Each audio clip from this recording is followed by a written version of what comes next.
Prepárense a abordar porque aquí arranca La Paradita de las 12. 2 horas viajando por las noticias, los deportes, la política, la farándula, la cultura y todos los temas que ocupan la atención diaria de los dominicanos y del mundo. Con ustedes, La Paradita de las 12, un detergente para la mente. Acompáñennos. La paradita de las 12, qué buena esta paradita, la paradita de las 12, qué buena esta paradita.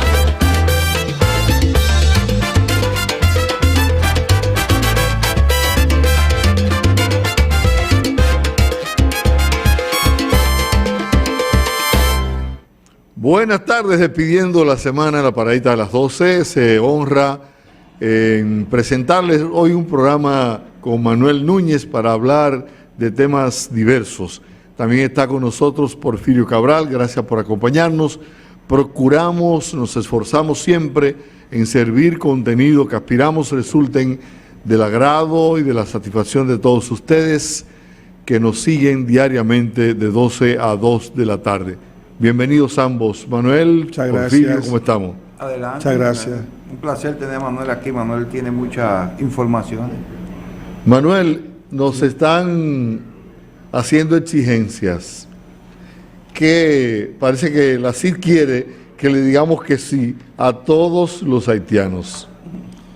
Yo creo que estamos en una situación sumamente difícil porque una parte de las personas que están en el ámbito nacional se han prestado al objetivo de servir los intereses de estos grupos que tienen como finalidad traspasar la República Dominicana los problemas sanitarios, los problemas educativos y los problemas laborales de Haití. En este caso, la CIC ha hecho una tarea exactamente contraria al interés de los estados, porque se supone que es un organismo que agrupa estados y que los estados tienen una soberanía y que la soberanía de los estados es inviolable. Entonces le están exigiendo al Estado dominicano que asuma responsabilidades con una población extraterritorial y extranacional, lo cual evidentemente me parece absurdo. Es como si tú le pidieras al gobierno de Chile que asuma las parturientas de Bolivia. Eso no es admisible. Y cuando uno lee el documento que se publica hoy, y creo que ayer también, uno le da la impresión de que al parecer están aspirando a que no solamente le demos acogida, sino que le demos casa, que le demos vivienda, que le demos escuela, que le demos educación, que le demos todo tipo de albergue en sentido general a gente que es ilegal en este país. No, están desconociendo la soberanía nacional dominicana.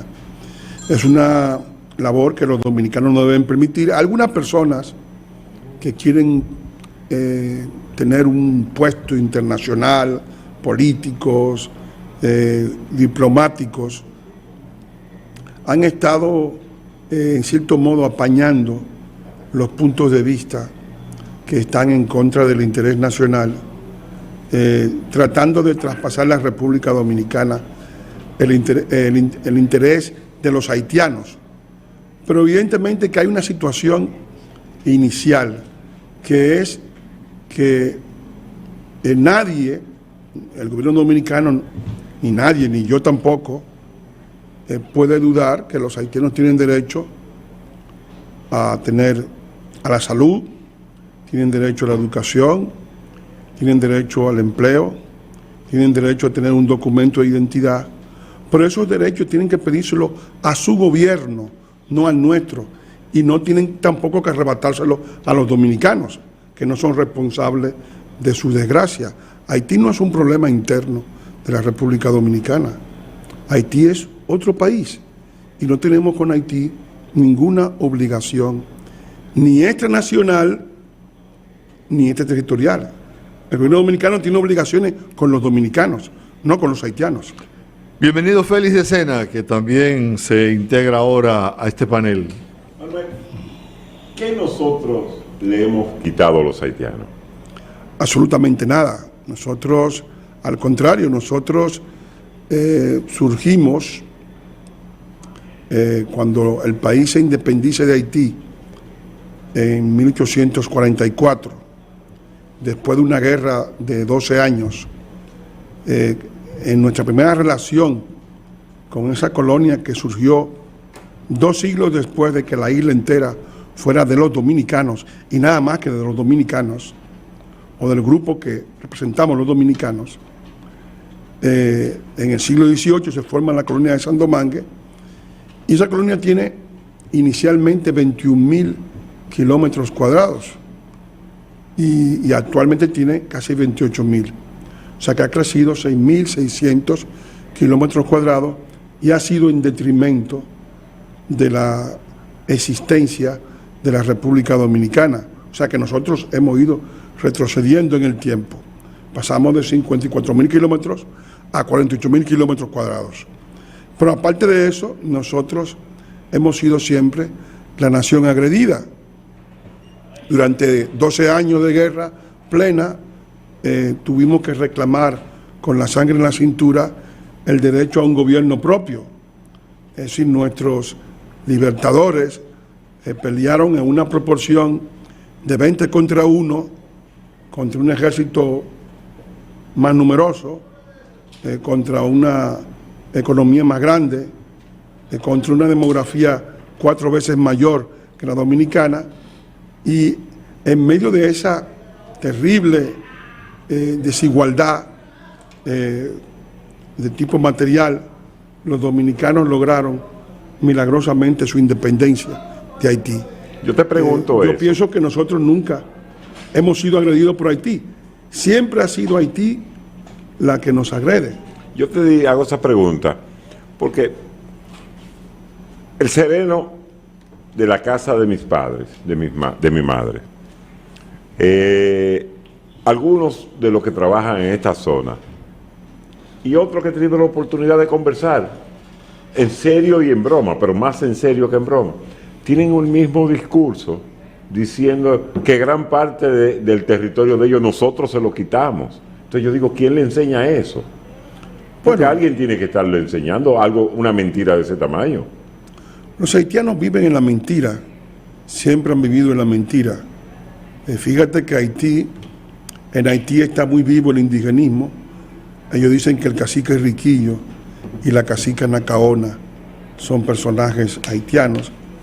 En un momento en que sabemos claramente que el indigenismo murió en el siglo XV, que fue la última expresión representada por Manuel de Jesús Galván en su novela Enriquillo. Enriquillo inició una guerra en contra del poderío español de 1505 a 1519, y evidentemente esa expresión, esa guerra, lo que marca prácticamente el final de la batalla del cacique de la Maguana, y ellos atribuyen a Enriquillo, y el indigenismo había muerto ya cuando Haití comienza a formarse. Haití comienza a formarse después del Tratado de Risuí de 1697, a 3 siglos para el comienzo a 3 años para el comienzo del siglo XVIII. Es decir que no le corresponde o no está dentro de su formación nacional el indigenismo. Sin embargo, ellos son indigenistas. Ellos tienen la idea de que el momento más glorioso de su historia fue cuando dominaron a la República Dominicana de 1822 a 1844, y ellos entienden que ese momento de gloria debería volver, que ellos deberían volver a dominar en la isla entera, ¿verdad? Y reinar en ella como reinaron, atropellando y demás, ¿no? Evidentemente eso ya no es posible. Tú le entregas la isla de Singapur a los haitianos, los alojas ahí, y 2 años más tarde no queda nada.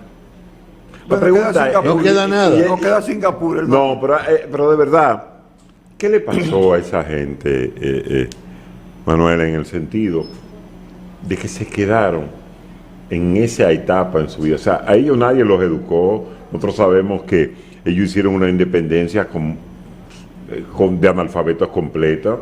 Siguieron en el siglo, todo lo que fue del siglo XIX, en el siglo XX, los mismos norteamericanos señalaban que era muy difícil la organización de esa nación en un punto. Con los norteamericanos puede decir muchísimas cosas que lo hicieron mal, pero nos llevaron a nosotros a una parte del siglo XX, pero a ellos no lo pudieron llevar al siglo XX. Ellos siguieron en el siglo XIX. Perdona, Félix, yo creo que a ellos le hizo daño también el hecho de que les tocó una dictadura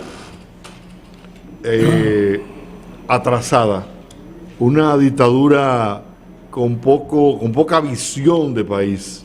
Bueno, no, mira, yo pienso que en el caso de ellos, lo que hay que ver que Haití no es una nación. O sea, a mí me decía un amigo haitiano que él no entendía la expresión de la dominicanidad. A él le parecía extraño, pero le decía que era algo muy hermoso, decía, que los dominicanos pueden colaborar entre sí en un objetivo común. Y a pesar de que tienen contradicciones, como ocurre en todas las sociedades, hay un sentido de pertenencia a una nación, que es la dominicana. Hay un sentido de reconocimiento, un dominicano reconoce a otro dominicano, y hay un sentido de identidad entre los dominicanos. En Haití es muy distinto. No hay haitianidad. Es una sociedad que funciona por clanes.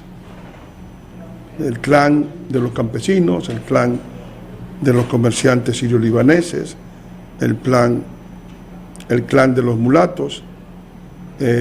Son los clanes los que van decidiendo en cada caso los objetivos de la sociedad, y el clan es la expresión de una sociedad fracturada que en 200 años ha hecho varias guerras raciales entre sí. Comenzó decretando la muerte de todos los blancos, no solamente en Haití, sino también aquí, porque las matanzas de Moca y Santiago, hay que decirlo, fueron matanzas exclusivamente de población blanca dominicana. O sea, no fueron ni negros ni mulatos los que murieron, fueron muertos por su color. O sea, es la primera depuración étnica que ocurre en el continente. La encabezó el padre de la patria haitiana, Jean-Jacques Dessalines. Y luego hubo las matanzas de blancos en Haití y la matanza de los mulatos. Y la última matanza de los mulatos fue de 1957. Luego hubo otra en el año 64. Es decir, ha habido en la historia de Haití guerras raciales.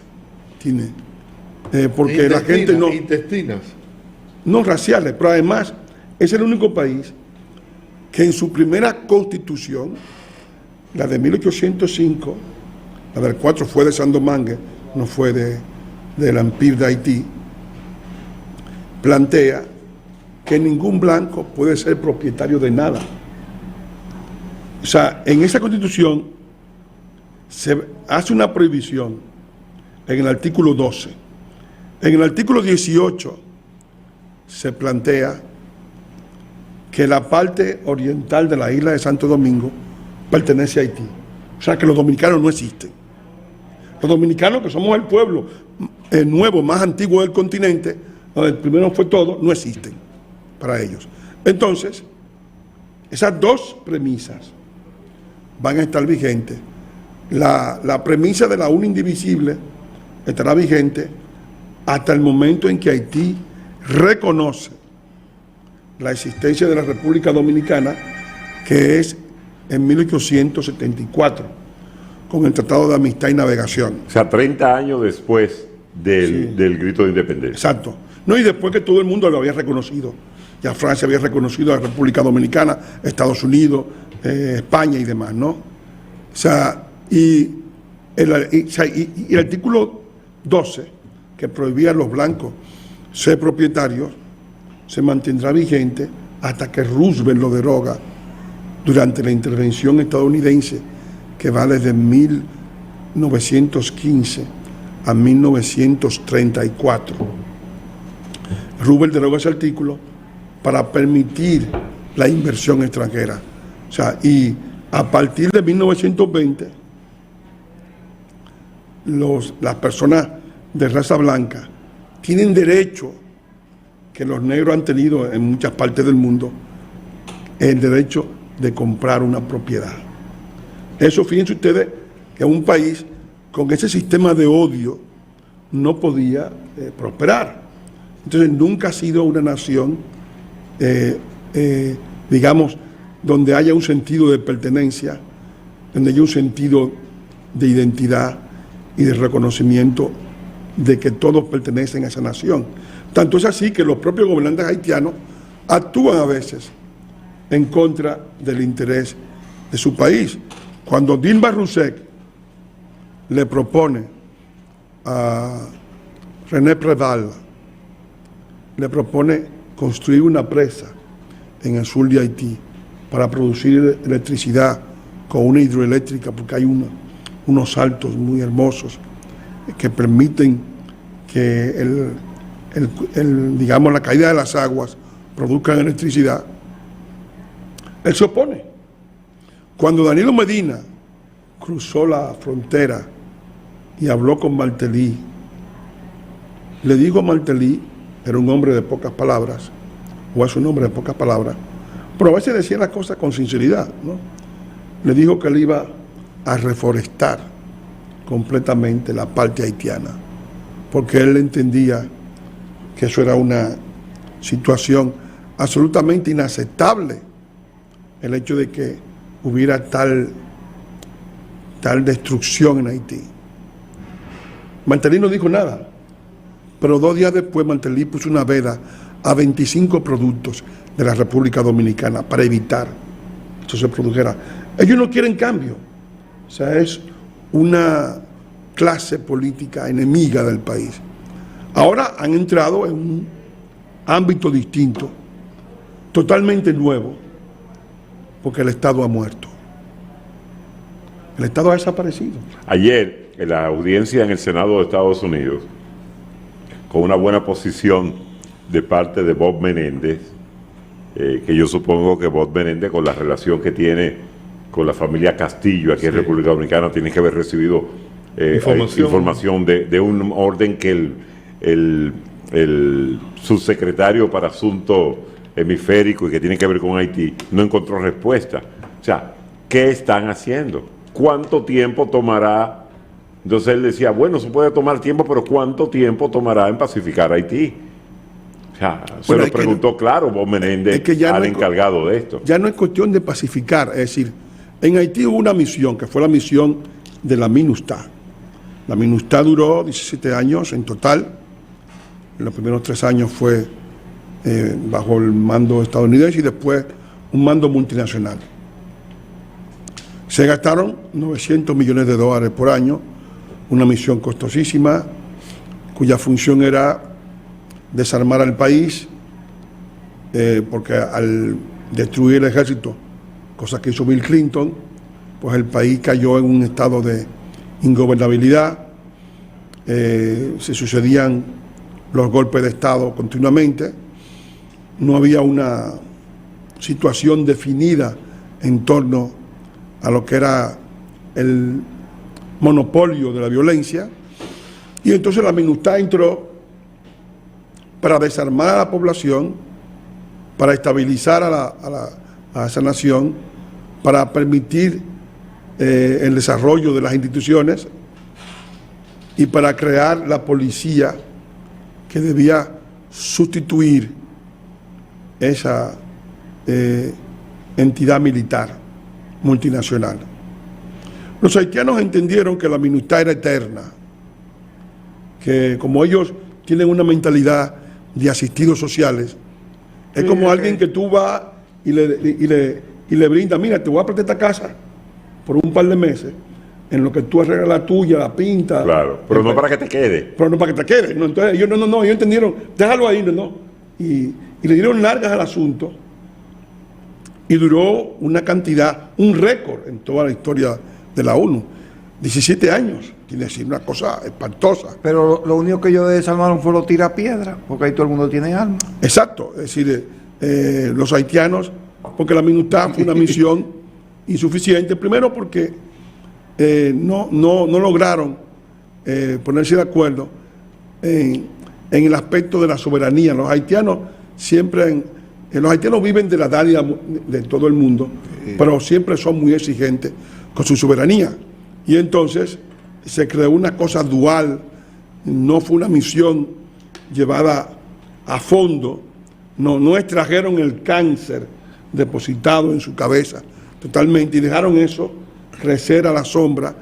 Y al irse la MINUSTAH, comenzaron la MINUYU, pero tampoco hubo problema con la justicia. Y ahora, ¿qué ocurre? Ahora se ha producido lo que se temía.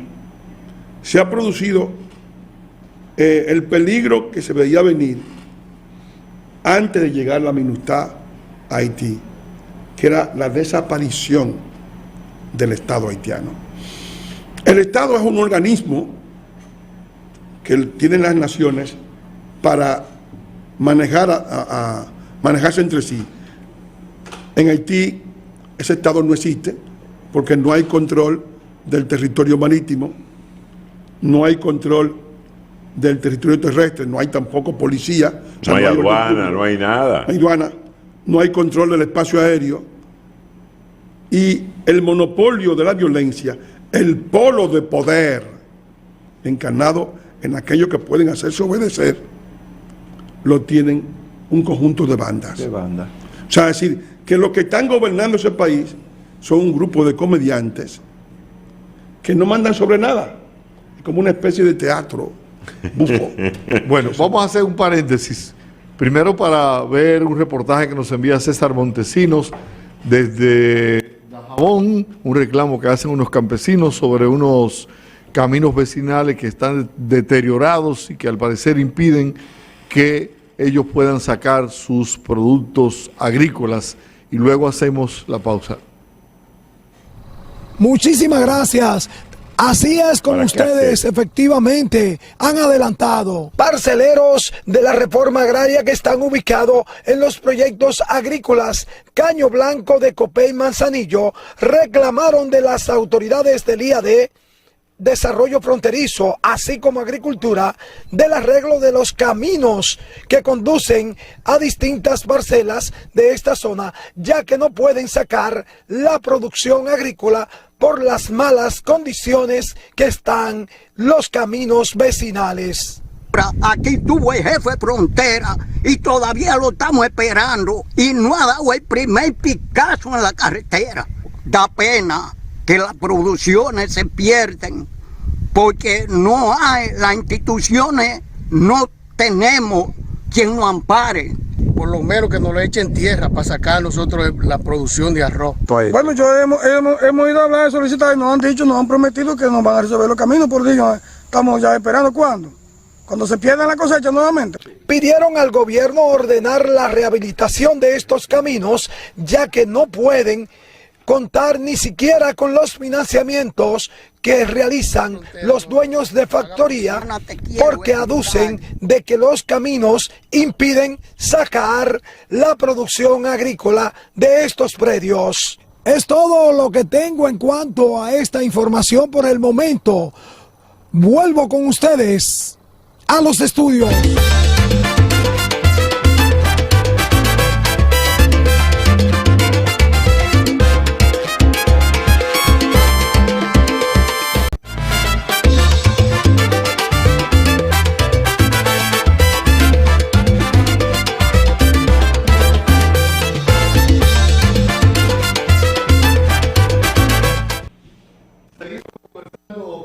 Manuel Núñez sobre la historia de Haití, los hechos que caracterizan este país actualmente. Aquí está el doctor Porfirio Cabral, también está Félix de Sena, y la idea es, bueno, arrojar información que establezcan la verdad, porque sobre estos conflictos hay muchos mitos, Manuel. Hay Yo muchas le digo, falsas creencias. es que, pero viene fuera de la falsa creencia. Uno se pregunta, Haití en la década de los 80 producía pelota de jugar béisbol. La Wilson tenía su zona franca manufacturada en Haití. Haití tenía una de las mejores fábricas de ron del área del Caribe. El ron Balbacú era un ron de fama mundial, Era un ron de fama mundial. Quizás llegó a fama mundial primero que los rones dominicanos. En Haití funcionaba 3 plantas, Eden, para exportación de mango. Porque era uno de los pocos árboles que el haitiano no tumbaba. Dice un tío mío, lo que dice un tío bastante sabio, agricultor, dice, es que el mango no da carbón. Entonces, él lo dice, el mango no da carbón. No, el mango no da carbón. Ahí está la explicación. Entonces, no, y además le servía de alimento en un punto. Entonces, ¿en qué proceso de retroceso total cayó ese pueblo? No, pero te voy a decir de escena, y coincidencialmente Manuel va a decir, mi hipótesis es que Manuel ha hablado de que ahora mismo no hay un polo de poder. En esos años había un polo de poder que eran los Duvalier. Sí, había un polo de poder. Esa es la explicación que tú te puedes dar. Ese polo de poder era que lograba eso. Al eliminarse los Duvalier, eso cogió... Yo no sé. ¿Sí o no, Manuel? Duvalier llegó en el año 57, duró 14 años en el poder, y luego vino su hijo Baby Doc, que duró 15 años, duró hasta el año 86. Exacto, es ahí. Había una... Naturalmente, Duvalier no confiaba enteramente en el ejército, era un hombre paranoide, ¿no? Tuvo un síncope en algún momento. Había sido un médico eminente, había estudiado en Michigan, en los botánico. Médico. Medio brujo. Médico que había combatido la malaria, el pian, una serie de enfermedades en Haití, que había logrado una famita en torno a la medicina, y luego se metió con un grupo de antropólogos y creó el grupo llamado Le Griot. Le Griot era un grupo negrista, racista. Y cuando llega Duvalier en el año 57, comenzó la primera gran matanza de mulatos. Le tocó a los mulatos. Eran negros contra mulatos. Sí, y de ahí vino el padre de Jacques Biot, Alfred Biot, que escribió un libro que todo dominicano debería leer, Sangre nada más que sangre, hablando de la ferocidad de ese animal psicópata llamado François Duvalier. Entonces se metió a un gang, a brujo, y entonces a nivel físico se vestía con un sombrero de copas, con un traje negro, unas gafas negras, que era la imagen del barón Samedi, que es el jefe del cementerio, que es la deidad más conocida del vudú. Okay. El vudú tiene dos grandes, es una religión de culto a la muerte, que es todo lo contrario de la religión cristiana, que es culto a la vida. Sí, la vida eterna. Buscan la vida, no, tú buscas la muerte eterna. Entonces, está buena esa. El culto a la muerte tiene dos figuras. Una figura es el varón Samedi, el primer muerto del cementerio, y la otra figura es la mujer del varón Samedi, que es Maman Brigitte. Entonces, esas dos figuras fueron invocadas por Duvalier. Estaba protegido, por eso. Estaba protegido. Entonces, pero yo tengo una historia sobre eso. Una vez un soldado, un teniente dominicano, fue representando al presidente Balaguer, más que todo, a entregarle, Manuel, un sable al presidente Duvalier.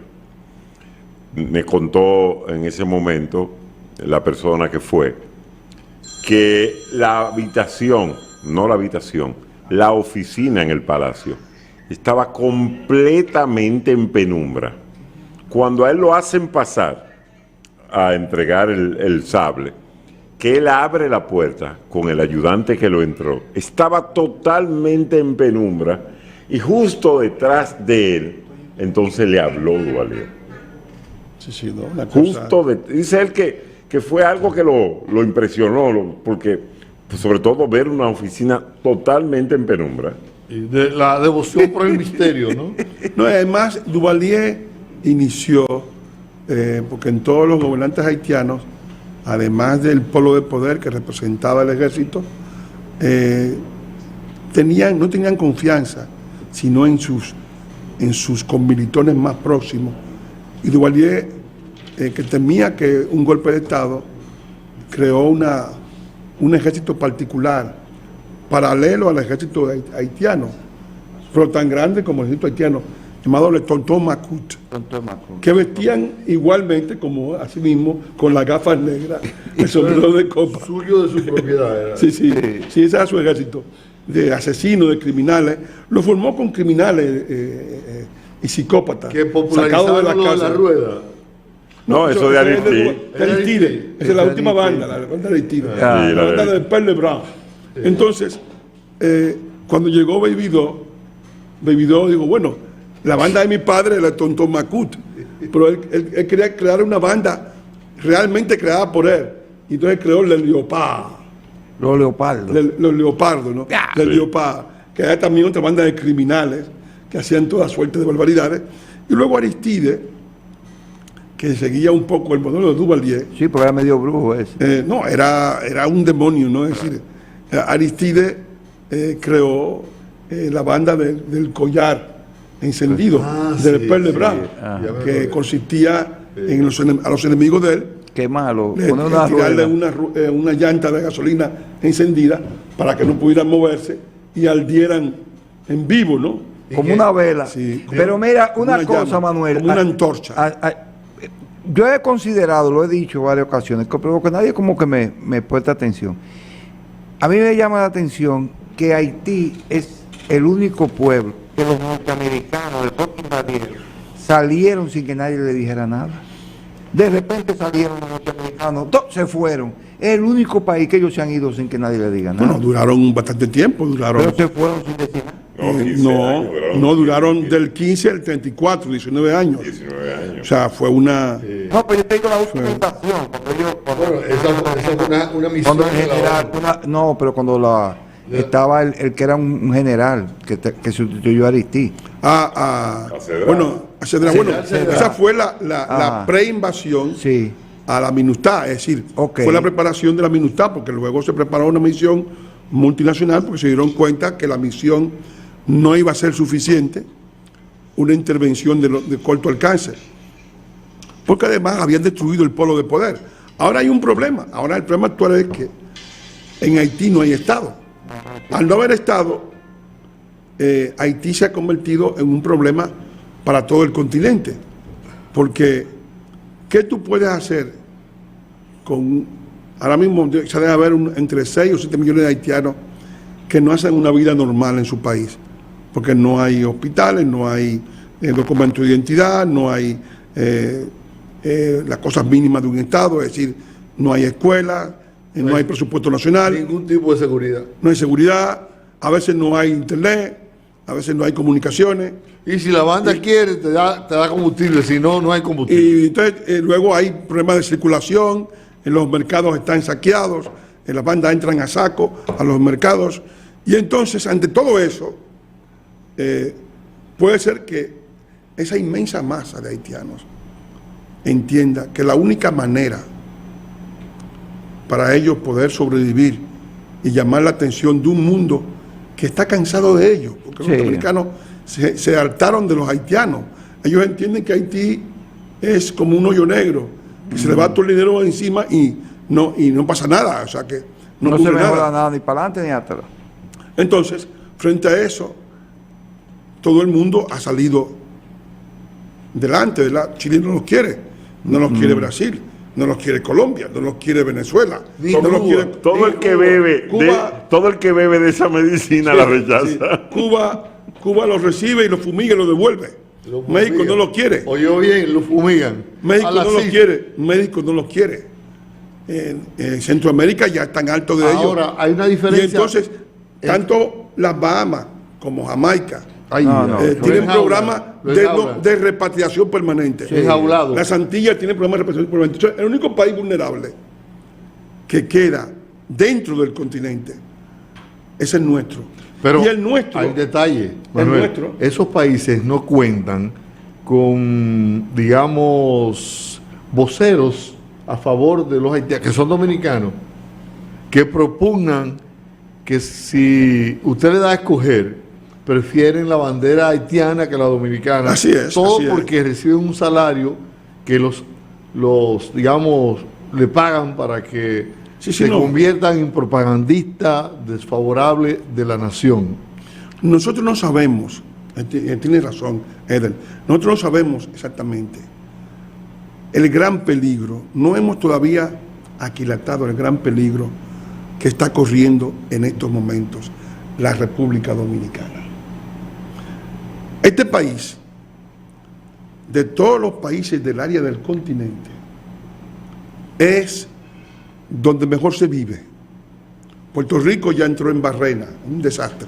Han emigrado casi 4 millones de personas en los últimos 3 años tras los desastres naturales que se han producido allí y la caída de la economía. Se quedarán únicamente los tecatos y los junkies, ¿no? Es decir, al cabo de la cosa. Jamaica, la droga ha destruido Jamaica. Sí. Venezuela tiene un problema. 5 millones de migrantes por la fórmula Maduro. O sea, Centroamérica toda está sometida al régimen de las maras que han destruido Centroamérica. La propia Colombia tiene ahora la perspectiva de que la guerrilla llegue al poder, con lo cual evidentemente la inestabilidad pueda acrecentarse en Colombia. Es decir, todo el continente está viviendo en una especie de humareda, de fatalidad, y el único país del continente que está creciendo, que tiene una estabilidad, que ha logrado hacer en los últimos 40 años de elecciones con cierta normalidad, es la República Dominicana. Y ese país lo van a destruir con un problema externo a República Dominicana, que van a destruirlo importando hacia República Dominicana la inestabilidad de los otros del países. Estado vecino, Sí. del Estado que acaba de fallecer, porque Claro. allí no hay un Estado, porque allí gobiernan las bandas. Entonces, yo creo que tendríamos nosotros dominicanos que exigirle. El presidente ha hecho todo lo posible, pero no lo puede hacer todo. Además está solo, no tiene cancillería. O sea, cancillería... El canciller es un agente No, el canciller... o un representante. Él ha dicho que el presidente de la República que lleva... Que el presidente de la República ha hecho una labor patriótica, diciendo al mundo este problema, y hay que acompañarlo en esto, Claro. y hay que apoyarlo en esto, en forma militar. Hay que cerrar fila. Sin embargo, no tiene canciller. O sea, el canciller es como esos personajes de Churchill. Tú recuerdas que cuando Churchill hablaba de su contrincante, Clement Attlee, decía que cuando Clement Attlee llegaba en su vehículo a Downing Street, del vehículo no salía nadie, que era Clement nadie. Este igual, una nulidad muy ilustre, pero una nulidad. Una Toyota. No, una nulidad. Nulo. Hasta yo te sabe algo, por lo menos. Esto es una nulidad. Tiene una nulidad. Él ha dicho que la vocería en ese orden diplomático la lleva el presidente de la República. No, él no tiene- Sí, pero es que... Y que la política exterior la está llevando a cabo. pero en el caso de él, tenerlo y no tenerlo es lo mismo. Exacto. Y el presidente no puede llevar el ritmo Tiene de lo que haber es una cancillería. propuesta internacional. Ahora se publicó un documento que habla, bastante amplio el documento, no sé si el doctor lo tiene, que habla de la cantidad de cómo se ha multiplicado el costo de las parturientas haitianas en nuestro país, lo que ha representado año tras año, y eso para crear conciencia Todo eso, en la población, pero Sí. también yo estimo que debe ser una tarea para los diplomáticos dominicanos que Lleven esos números. lleven eso a su respectivo. no, pero el problema es que nosotros hemos intentado hacernos perdonar de la comunidad internacional diciendo cuánto nos cuesta esta situación, que no debe costarnos, porque el problema es que nos cuesta. Exacto. Pero nosotros no estamos obligados a mantener a Haití. No. No es obligación. La obligación de nuestro gobierno es a mantener al pueblo dominicano. Con los dominicanos. Y luchar por el pueblo dominicano, por su bienestar, por su prosperidad, por su futuro, por su porvenir. Es decir, eso no es verdad que estamos con esa obligación de cargar. Ellos argumentan que a nosotros nos dan auxilio en muchísimas partes del mundo. ¿Quién Ese es el nos da argumento. auxilio O sea, que cuando nosotros vamos a Estados Unidos, que las mujeres dominicanas No. van a ir. El auxilio que se le da a todo el mundo, es decir, Exacto. el auxilio dominicano es el auxilio que se le da a la humanidad. Claro. O sea, es decir, ahora no es verdad. No es que entre embarazada. No, pero eso es una cosa. Pero además, es un acto de perversidad. Eso es lo que yo digo. Los Estados Unidos son un país de la inmigración mundial, ¿verdad? Y emigran haitianos, emigran ecuatorianos, emigran salvadoreños y emigran gente de toda parte del mundo. Ahora bien, que un grupo de dominicanos o de haitianos desorejados, esa es la palabra adecuada para nombrarlos, pretenda decir que el hecho de que se le dé una cuota de inmigración a República Dominicana debe ser en base a que los dominicanos le den una cuota a los haitianos aquí. Eso no tiene nada que ver, son dos situaciones totalmente distintas. Ese axioma matemático no se da. No, eso no tiene nada que ver. Porque la República Dominicana no es un derecho humano de Haití, es un país que tiene su propio derecho. Ahora, Manuel, ¿por qué si yo leí hace unos días la lista de obreros o personas desde obrero a PhD que necesitan en muchos países del primer mundo? Vi que Canadá necesita 1.2 millones de personas. Australia, una cantidad enorme de personas. Nueva Zelanda, una lista. Pero ¿y por qué no reclutan personal en Haití? Es que los haitianos van a ir a hacer campaña. Esos países que tienen el sistema, la llamada inmigración escogida, que ese es el nombre de ese tipo de inmigración, saben lo que quieren. Los haitianos, ¿qué son los haitianos? Vamos a ver qué son los haitianos, a ver si son atractivos. Tienen el más alto porcentaje de analfabetismo del continente, 70%. Además que los alfabetizados lo han hecho en una lengua túnel, que no tiene salida a la cultura mundial, ¿no? Que es el creol, en su mayoría. Un 10% habla francés. Yo lo sé, yo soy profesor de francés, o sea que conozco bien el tema.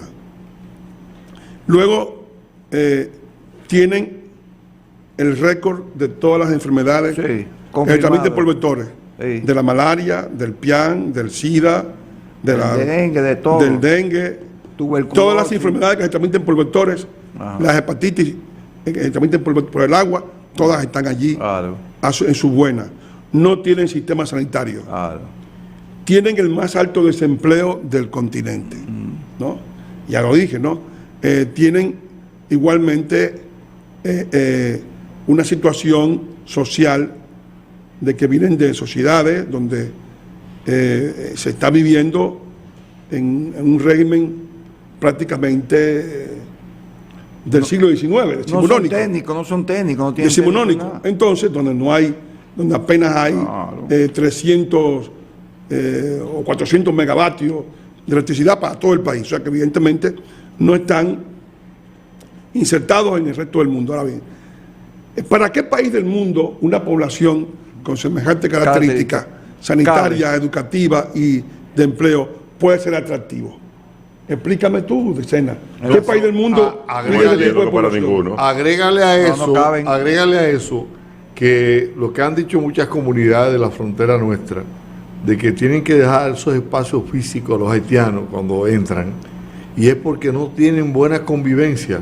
No, entre ellos mismos se matan. Son difíciles de manejar. Sí. Entre ellos mismos. No hay forma de convivir con ellos. Pero entre ellos mismos se han vivido matando. Y por esa razón le dejan el limpio.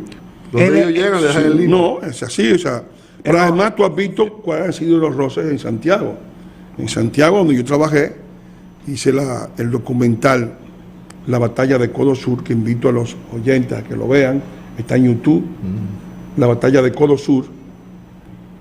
Ese documental narra las experiencias de los comunitarios de Santiago que tuvieron que al final dedicarse a colocar guardias de ellos mismos, de su propia guardia barrial, para conservar un puesto en las escuelas, para conservar un puesto en el hospital, para que se les atendiera en el hospital, porque todas esas circunstancias hicieron que estas personas prácticamente se habían adueñado, habían expropiado todos los servicios a los dominicanos e incluso habían creado situaciones calamitosas porque se instalaban en la Yagüita del Pastor, esa zona de Yagüita del Pastor, y como no había baños en la zona, tiraban las fundas de porquería a la gente en otros sitios, lo cual evidentemente en los techos. Escandaloso. O sea, es decir, en el mercado por igual, es decir. Entonces, no tenemos por qué soportar eso. No tenemos por qué quedarnos de brazos cruzados ante una agresión semejante. A Manuel hay que darle un programa casi entero. No, pues yo te dije que Manuel es que más sabe de desde eso. todos los puntos de vista, porque nos faltan otros enfoques del problema. Nadie sabe más que Manuel de asunto que hay que abordar, porque es una forma de ilustrar a la población para que sepan que estamos. Porque es que Manuel domina la historia completa de ellos.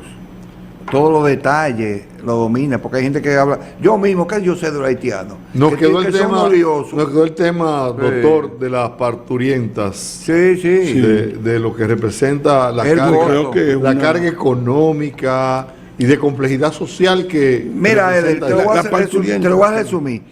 Tú tienes un presupuesto de un hospital. Ese presupuesto está basado en la seguridad social de lo que te va a pagar ahora mismo la ARS, por ejemplo, el caso de Senasa. Las haitianas no tienen carnet de Senasa. Todo el procedimiento que se le hace a una haitiana es una pérdida franca del hospital. No tienen cómo recuperarse, porque ellas no tienen un carnet. Ahora, cuando va una dominicana a ese hospital, le pagan el dinero para que ellos puedan comprar el material y el suministro, pues se gasta. Entonces, las haitianas tú no tienes ni cómo facturarle.